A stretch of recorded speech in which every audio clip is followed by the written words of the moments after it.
Hello students, इस video में मैं आपको एक्सप्लेन करने जा रही हूँ class 7 English 2 chapter number 3 a spark neglected Burns the house chapter.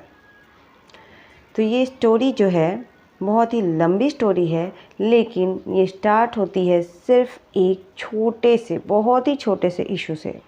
वो क्या है हम देखेंगे। पहले what is the title. Title of the chapter is a spark neglected Burns the house.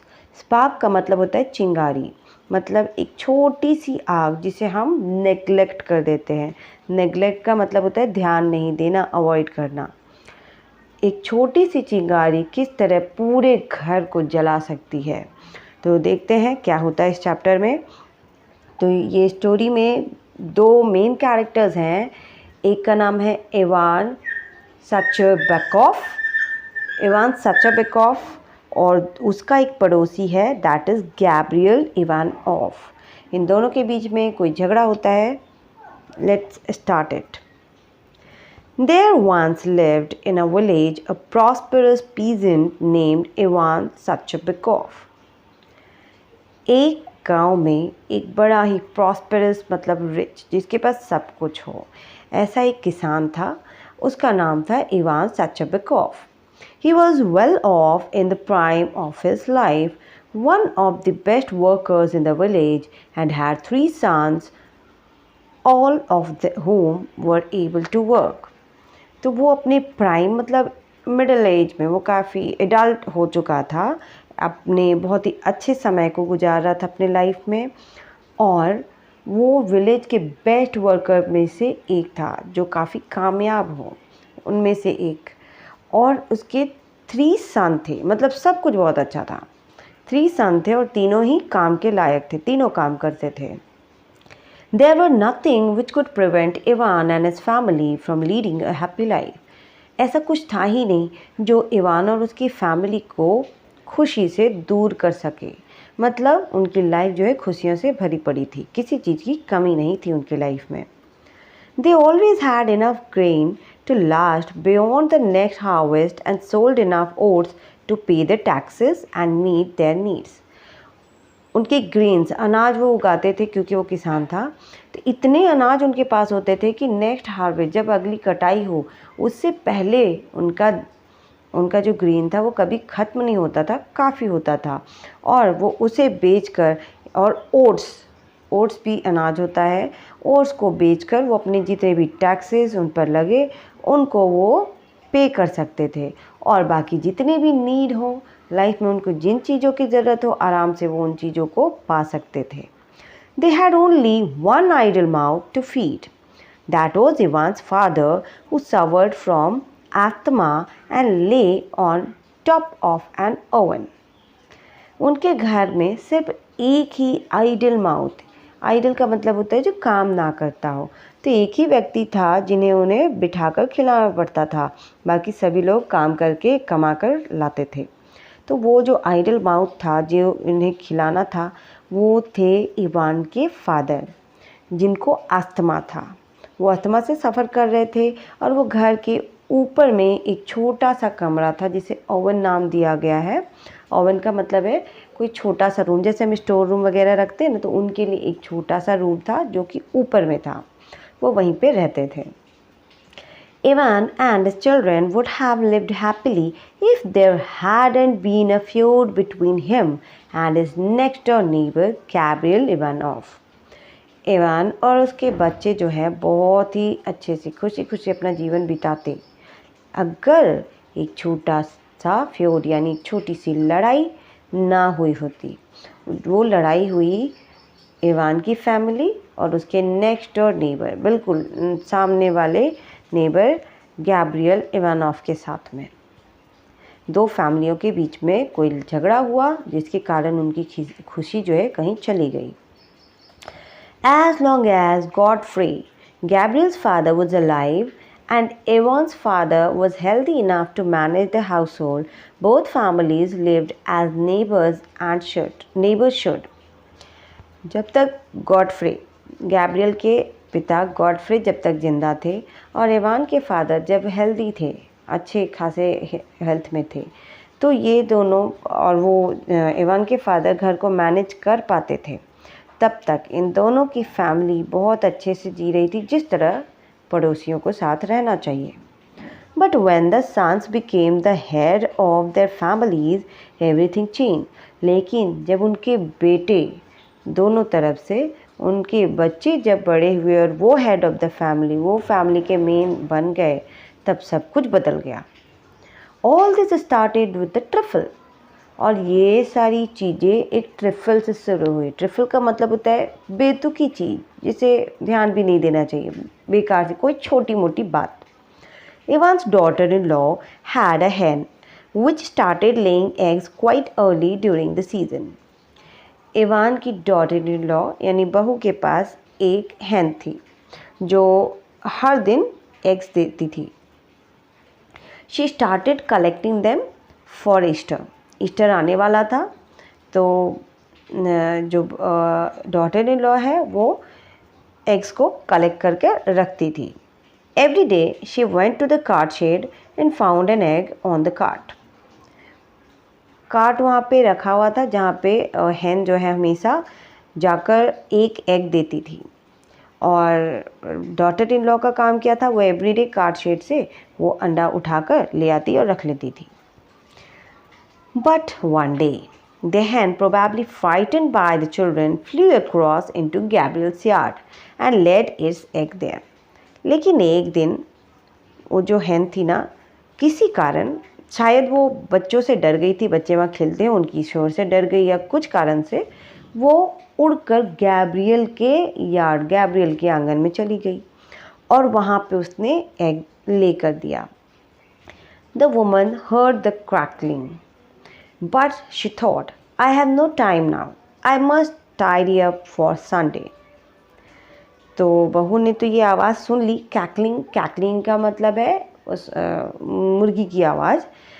तो इसे जाना था एग लेने के लिए, लेकिन उसने सोचा मेरे पास अभी टाइम नहीं है, मुझे संडे के लिए घर को अच्छे से साफ़ सुथरा टाइडी अप करना है, तो साफ़ सुथरा करना है, इसीलिए उसके पास समय नहीं था, तो वो उस वक्त एग लेने नहीं गई।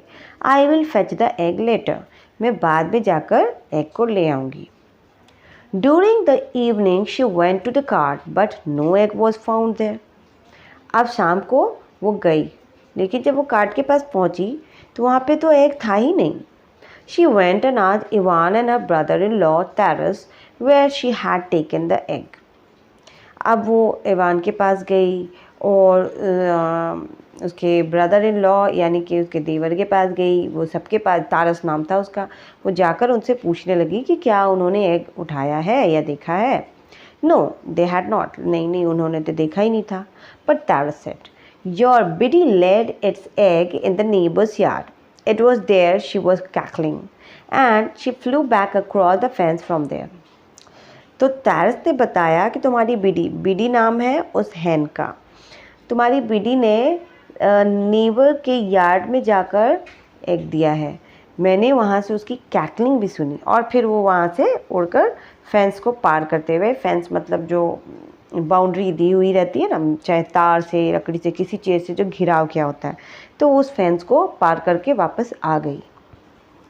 Then she went to Gabriel's house. तो जब डॉटर इन लॉ को ये बात पता चली तो वो गैब्रियल के घर चली गई। Gabriel's mother came out to meet her, Gabriel की मदर आई उससे मिलने के लिए और उससे कही, what do you want young woman?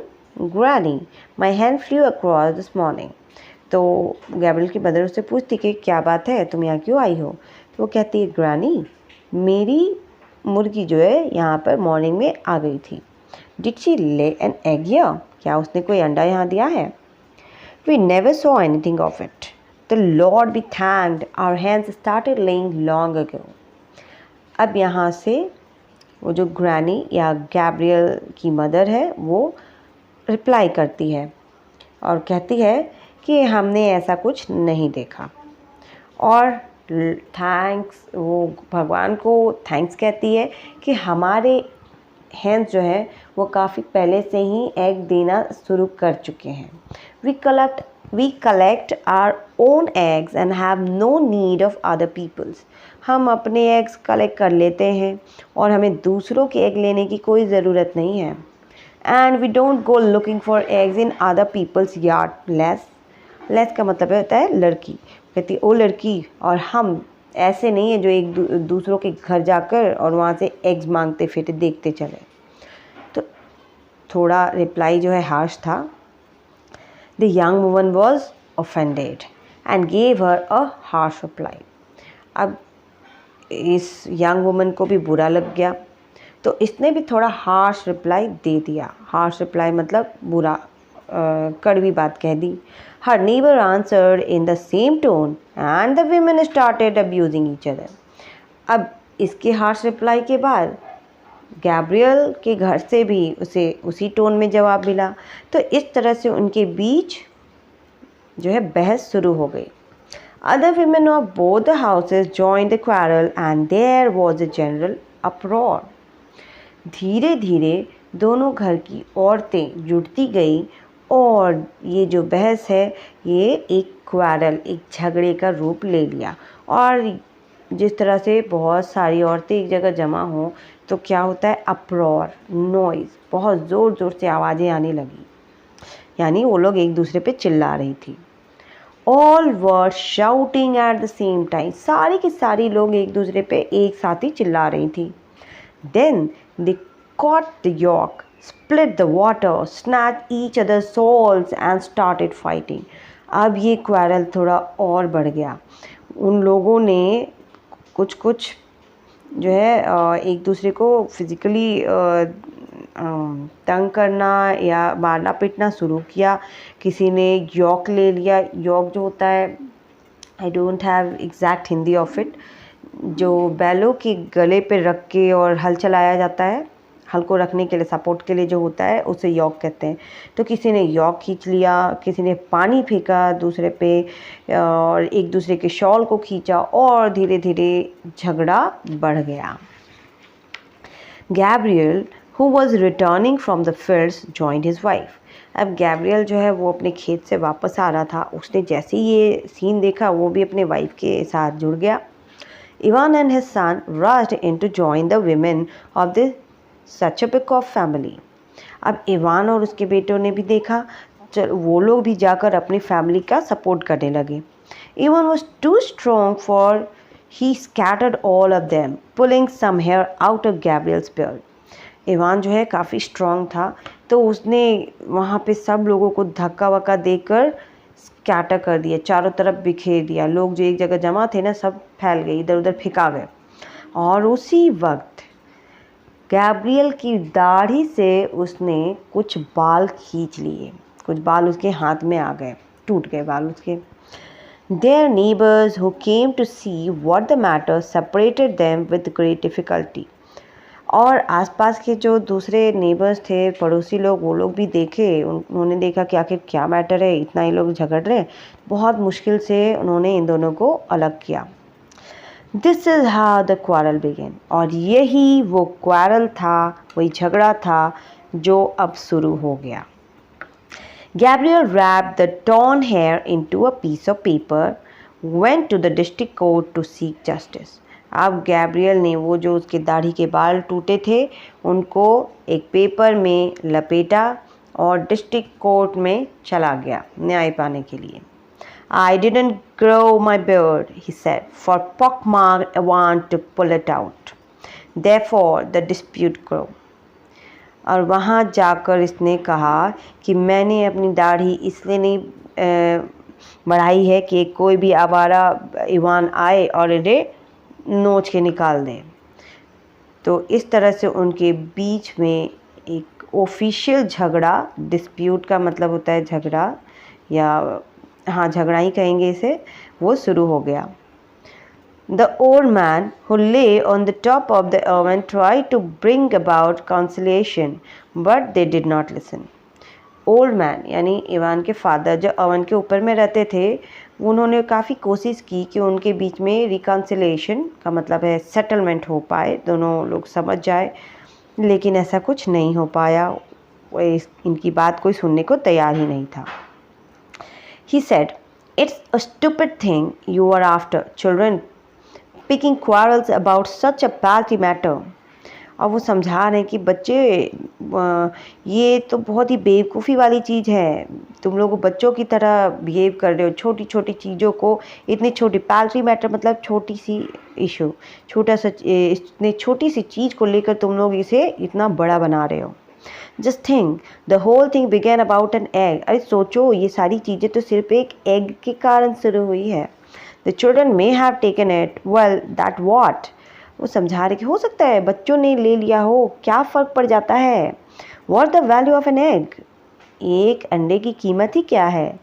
God sends enough for us. भगवान ने हमें बहुत कुछ दिया है और दे रहे हैं. But the members of the family ignored the advice of the old man. लेकिन फैमिली मेंबर्स ने उनकी इस एडवाइस को बिल्कुल नकार दिया, किसी ने ध्यान ही नहीं दिया. They thought that his words were mere senseless dotage. उन्होंने सोचा कि ये बस बेकार की बात है. डॉटेज का मतलब है कि जब ओल्ड एज में आकर कोई व्यक्ति जब कुछ बोलता है जिसे हम नॉनसेंस कह सकते हैं, बट एग्जैक्टली नॉनसेंस कहना नहीं चाहिए. जब हमारे मुंह से कुछ भी बड़बड़ा कर निकलता है और वो किसी काम का नहीं, तो उसे डॉटेज कहेंगे. Even would not make himself before his neighbour. अब इवान तो अपने आप को अपने नेबर के सामने झुकाता नहीं. He also went to the court. वो भी चला गया कोर्ट में. They were tried by the justice of peace and district court. अब वहाँ पे पीस एंड डिस्ट्रिक्ट कोर्ट में उनका फैसला होने लग गया. As the court proceedings were taking place, the coupling pin of Gabriel's car went missing. अब जब प्रोसीडिंग्स चल ही रही थी, मतलब वहाँ केस चल रहा है, उसी टाइम गैब्रियल का कोई कपलिंग पिन था, वो भी गुम हो गया. The women folk of the house accused Ivan's son of stealing it. अब जब ऐसा होता ही है, कहीं पे झगड़े हो रहे हों तो सारा शक अगेंस्ट में ही जाता है.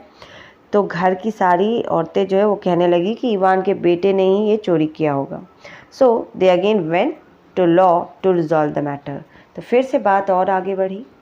उन्होंने एक और इल्ज़ाम लगा दिया इवान की फैमिली पे. At home not a day pass without a quarrel और अ फाइट. अब घर में एक भी दिन ऐसा नहीं बीतता जिस दिन उनके बीच कोई झगड़ा ना हुआ हो. The children to abused one another, having learnt it from elders. And when the women happened to meet by the riverside where they went to arrange the clothes, their arms didn't range as much as their tongues nagged. सिर्फ Ivan, Gabriel या दूसरे लोग ही नहीं, बच्चों ने भी सीख लिया था. वो भी एक दूसरे को गालियाँ देते थे, एक दूसरे से झगड़ा करते थे. और विमेन, दोनों घर की विमेन जब वहाँ रिवर साइड में जाती थी अपने कपड़ों को धोने के लिए, तो अपने कपड़ों को कम और वो अपने मुंह से ज़्यादा धोती थी या बहुत ज़्यादा वो बोलती थी एक दूसरे को बुरा भला. इसका मतलब ये कि वो काम करने नहीं जाती थी, वो वहाँ झगड़ा करने जाती थी. Initially the peasant insulted one another. तो शुरुआत में तो ये किसान एक दूसरे को इंसल्ट करते रहे. But life became harder with every passing day. लेकिन ये झगड़ा कोई छोटा मोटा झगड़ा नहीं था जो 2 दिन की बात हो. तो धीरे धीरे टाइम पास होने लगा और जैसे जैसे समय बीतता गया उनकी लाइफ भी अब मुश्किल होती गई. Ivan and Gabriel kept suing each other at the village assembly, district court and before the justice of the peace till the judge were fed up with them. अब ये लोग इतना ज़्यादा हर दिन कोई ना कोई केस लेकर आर्गुमेंट लेकर पहुँचते. तो इवान और गैब्रियल बस एक दूसरे को नीचा दिखाने के लिए कभी विलेज असेंबली, कभी डिस्ट्रिक्ट कोर्ट, तो कभी जस्टिस ऑफ पीस के पास जाते. और तब तक जाते रहे जब तक कि वहाँ के सारे जजेस उनसे फेडअप ना हो जाए. फेडअप मतलब बोर हो गए, बिल्कुल तंग आ गए वो लोग. All this went on for 6 years. और ये चीज़ें पूरे 6 साल तक चलती रही. Only the old man lying on the top of the oven kept telling them, "Children, what are you doing? Stop all this paying back. Keep to your work and don't bear malice." But none paid heed to his advice. सब लोग झगड़ा करने में, एक दूसरे से बदला लेने में ही लगे हुए थे. सिर्फ एक व्यक्ति, वो जो ओल्ड मैन था, इवांस के फादर, वो हमेशा उनको समझाते रहते कि बच्चों ये गलत हो रहा है, इन सब को अब ख़त्म करो, अपने काम में लगो। और मैलिस का मतलब होता है गंदगी। इन गंदगी को और ज़्यादा अपने अंदर समा कर मत रखो। जितना ज़्यादा दूसरों के लिए घृणा रखोगे उतना ज़्यादा बुरा होगा। हम हर वक्त उस चीज़ को सोचते रहेंगे और हमें जो अच्छी चीज़ें करनी हैं वो नहीं कर पाते। लेकिन कोई भी उनकी इस एडवाइस को हीड यानी अटेंशन देना, कोई भी उनको अटेंशन नहीं दे रहा था, उनकी बात को नहीं समझने को तैयार था। In the 7th year, at a wedding, Ivan's daughter-in-law insulted Gabriel, accusing him of horse stealing. अब 6 साल के बाद 7वां साल शुरू हुआ। एक वेडिंग में इवान की डॉटर इन लॉ जो है वो गैब्रियल को हॉर्स स्टीलिंग का इल्ज़ाम लगा देती है कि उसने कोई घोड़ा चुराया है। Gabriel was tipsy and unable to control his rage, gave the woman such a blow that she was bedridden for a week. अब गैब्रियल को ये बात बिल्कुल भी अच्छी नहीं लगती और इतना ज़्यादा गुस्सा आता है कि वो अपने आप को कंट्रोल नहीं कर पाता और वो गुस्से में उस लेडी को मार देता है। मारता मतलब वो हाथ से मारता है और इस तरह से मारता है कि वो 1 वीक के लिए बेडरिडन मतलब बेड से उठ ही नहीं पाती। वो बहुत ज़्यादा सीरियस हो गई। She was pregnant at that time. Ivan was delighted and he went to the magistrate for lodging a complaint. अब इस बात पर इवान जो है खुश होता है क्योंकि उसे एक और मौका मिल गया था कि वो कंप्लेन कर सके गैब्रियल के ख़िलाफ़। तो इस कंप्लेन को लेकर वो मजिस्ट्रेट के पास चला जाता है। Now I'll get rid of my neighbor. अब सोच लेता है कि अब तो मैं इससे छुटकारा पा लूँगा। He won't escape imprisonment or exile to Siberia. और वो अपने आप से ही कह रहा है कि अब तो वो नहीं बच पाएगा, या तो उसे जेल होगा और नहीं तो उसे साइबेरिया भेज दिया जाएगा सज़ा में। But things didn't go as he had expected. लेकिन उसने जैसा सोचा था ऐसा कुछ हुआ ही नहीं। The magistrate dismissed the case as the woman showed no signs of injury on being examined. Magistrate ने केस को डिसमिस कर दिया, मतलब उसे बंद कर दिया, इनकार कर दिया उसे लेने से, क्योंकि वुमेन के शरीर पर कहीं पे कोई निशान ही नहीं था कि उसे चोट लगा हो। Ivan then went to the justice of peace, but the case was referred to the district court. अब वो जस्टिस ऑफ पीस के पास सेम केस लेकर गया, लेकिन उसे आगे डिस्ट्रिक्ट कोर्ट में रेफ़र कर दिया गया।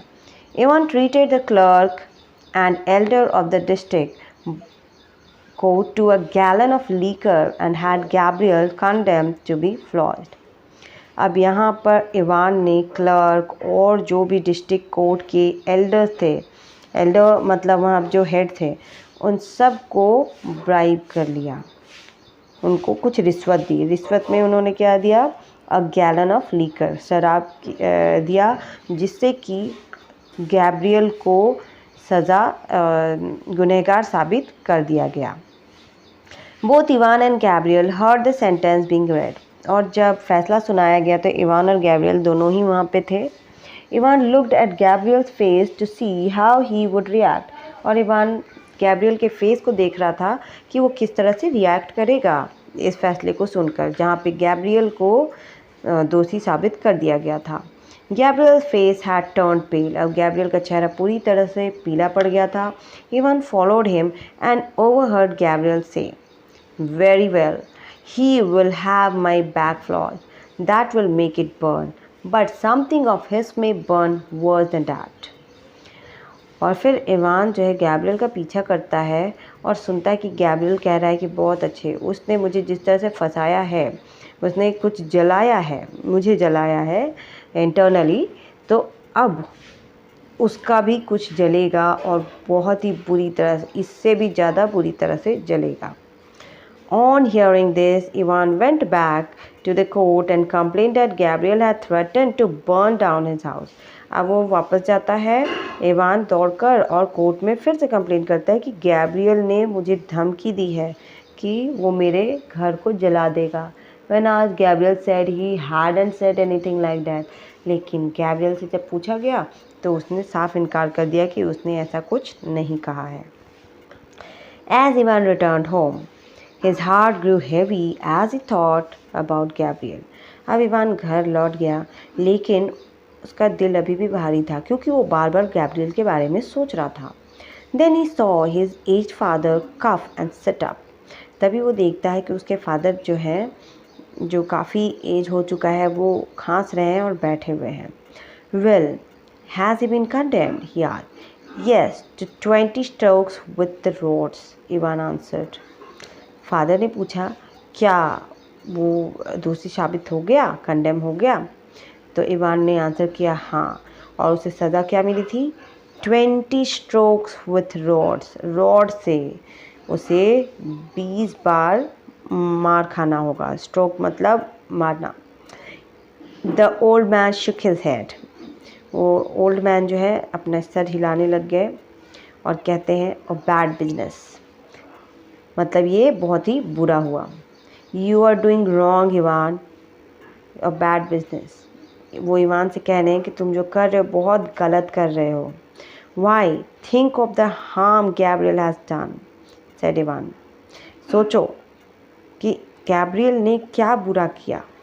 He nearly killed my wife and now he is threatening to burn us up. Should I be thankful to him? The old man coughed, cleared his throat, started again. You think Christ taught us wrong?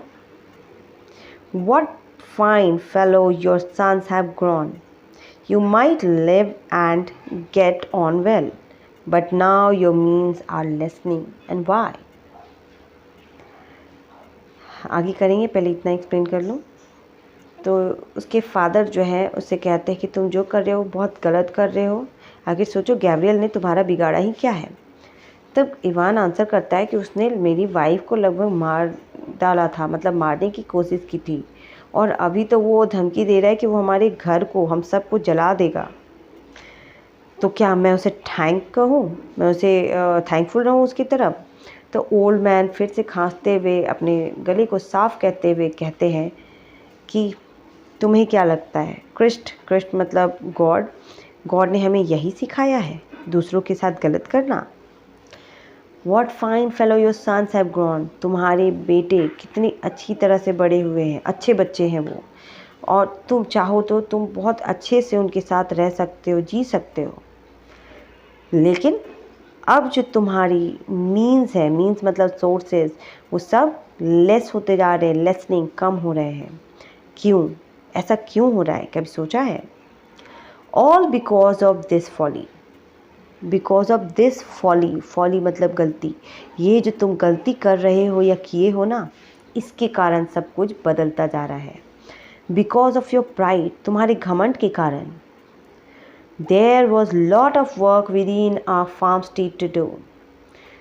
फार्मस्टीड का मतलब है जहाँ पे farm हो और अपना एक building हो जहाँ पे सारा स्टॉक्स वगैरह रखते हैं। तो कह रहे वो कि फार्मस्टीड में बहुत सारा काम है करने के लिए। Instead of talking to women, he went out to the threshing floor and then to the barn. फिर औरतों के साथ बात करना छोड़कर वो सीधे बाहर की ओर चला जाता है, बार्न में। बार्न भी फार्म को ही कहेंगे। By the time he had neatened the place, the sun had set and his sons returned from the field. और जब तक वो वहाँ पे जगह को, बार्न को साफ़ सफाई कर रहा था, तब तक शाम हो गई, मतलब काफ़ी समय लग गया। और शाम होकर जब सूरज ढलने लगा तो सारे बच्चे जो हैं फील्ड से, अपने खेत से घर वापस रिटर्न होने लगे। There was a light inside. Ivan's daughter-in-law was spinning. His wife was making the dinner ready. His eldest son was making straps of bark shoes. The second son sat close to the table with a book. The Taros was getting ready to pasture the horses at night. अब शाम का समय है, सभी लोग अपने अपने काम में लगे हुए हैं। तो there was a light inside, अंदर थोड़ी सी लाइट दिखाई दे रही थी।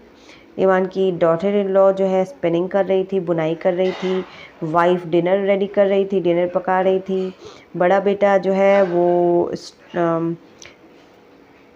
बाग शूज़, स्ट्रैप का मतलब होता है क्या बोलते हैं, छाल से जो रस्सी जैसा कुछ बना रहा था, और दूसरा बेटा टेबल पे बैठ के बुक पढ़ रहा था। टारस भी वहाँ पे घोड़ों के लिए खाना देने के लिए तैयार था। मतलब सभी अपने अपने काम में लगे हुए थे। Ivan went down the steps following terrace. Ivan जो है पीछे पीछे टेरेस को फॉलो करते हुए नीचे जाने लगता है। Helped him mount the fall and stood listening while he rod down with other let's. और फिर वो वहाँ पे उसकी हेल्प करके खड़ा हो जाता है। जब वो जो बाकी लड़के हैं वो लोग while he rod down with other let's मतलब और दूसरे लड़के जो हैं वो लोग वहाँ से जाते हैं और टेरेस भी घोड़े को लेकर वहाँ से चला जाता है। Ivan weighted till the sound could not be heard anymore. और इवान नहीं खड़े होकर देख रहा था जब तक उनकी आवाज़ पूरी तरह से ख़त्म नहीं हो गई। मतलब वो धीरे धीरे दूर जाने लगे, तो जब कोई दूर जाता है तो उनकी आवाज़ जो है ख़त्म होती जाती है। ही remembered what Gabriel had said at the district court. अब उसे याद आता है कि गैब्रियल डिस्ट्रिक्ट कोर्ट में क्या कह रहा था। And the thought got so fixed within his mind that he went straight to the street and round the corner. अब इस सोच को इतना ज़्यादा सोच रहा था, हर वक्त उसके दिमाग में ये फिक्स हो गया था कि वो सीधे स्ट्रीट में चला जाता है, रोड पर जाकर एक कॉर्नर में खड़ा हो जाता है। On reaching the corner, he rounded the fence and suddenly saw something move on the opposite corner. अब वो जब कॉर्नर पे पहुंच गया तो वहाँ से वो फेंस को राउंड कर रहा था, बाड़े को की तरफ घूम रहा था कि तभी उसे कुछ दिखाई देता है बिल्कुल उसके ऑपोजिट कॉर्नर में। Ivan stopped, stood quietly and looked in that direction. अब वो अचानक से जब उसे कुछ दिखाई दिया वो रुक गया और बिल्कुल शांति से वो देखने लगा कि क्या दिख रहा है। He looked for a while but could see no one. वो काफ़ी ध्यान से देखता है लेकिन वहाँ उसे कुछ दिखाई नहीं देता। He had hardly stopped when he saw something flare up brightly at the same place.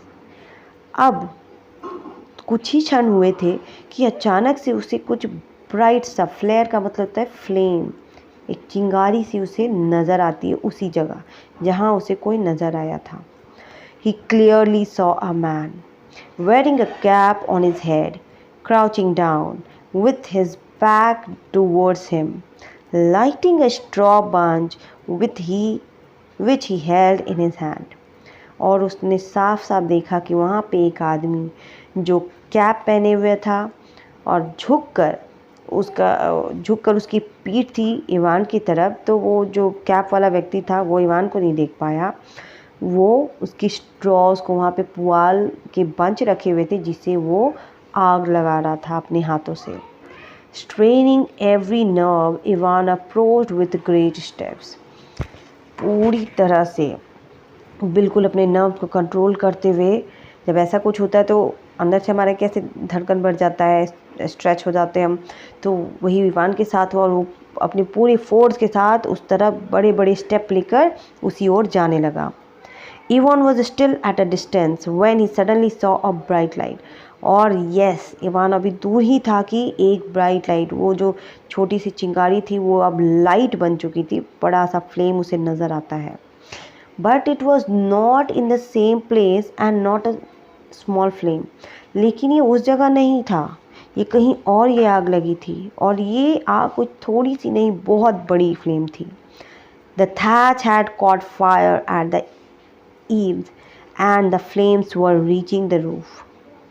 वो जो थैच मतलब घास पुआल से बना हुआ जो छत होता है, वो थैच जो है उस पे आग लग चुकी थी और फ्लेम्स भी ऊपर छत की तरफ जा रहे थे। Gabriel who was standing below was clearly visible. और उस आग के नीचे गैब्रियल का चेहरा साफ साफ दिखाई दे रहा था। Like a hawk pouncing upon a lark Ivan rush towards Gabriel. और जिस तरह से एक हॉक जो है, हॉक को क्या कहते हैं, शायद चील या बाज। तो वो जैसे एक लार को अपने शिकार को कैसे दबोचने के लिए दौड़ के जाता है, बिल्कुल उसी तरह से इवान भी दौड़ कर गैब्रियल की ओर पकड़ने के लिए जाता है। But Gabriel had heard his steps and dash past the barn like a hare. लेकिन गैब्रियल ने इवान के आने की आवाज़ सुन ली थी और वो इतनी तेज़ी से भागा कि वो बार्न से बाहर निकल चुका था। जैसे एक रैबिट, एक हेयर कितनी तेज़ी से भागता है, उसी तरह ये भी एकदम स्पीड में वहाँ से भाग गया। Just as Ivan was about to catch Gabriel, the latter sidestepped him. और जैसे इवान गैब्रियल को पकड़ने ही जा रहा था कि वो अचानक से साइड स्टेप्स, वो उसके साइड से वो उसको धक्का देकर या गिराकर भाग गया। However, Ivan was able to catch the skirt of his coat. लेकिन फिर भी उसने इवान ने गैब्रियल के कोट का एक छोटा सा टुकड़ा जो है, स्कर्ट या निचला हिस्सा जो है, पकड़ने में वो कामयाब हो गया था। It tore off and Ivan fell down. वो टूट गया, वो इवान के हाथ में आ गया और इवान गिर गया। He got up shouting, "Help! Seize him! Murder!" and ran again. But Gabriel had reached his own gate by that time. और अब ये चिल्लाने लग गया। इवान जो है हेल्प के लिए बुला रहा है, बचाओ, कोई पकड़ो, मर्डर, इस तरह से बोलते बोलते वो उठकर फिर से दौड़ने लगता है। लेकिन तब तक गैब्रियल अपने गेट के पास पहुंच चुका था, मतलब वो अपने घर पहुंच चुका था और इवान उसे पकड़ नहीं पाया। अब देखते हैं आगे क्या होता है in the next part of it. Chapter बहुत लंबा है तो हम एक वीडियो में कवर नहीं कर पाएंगे।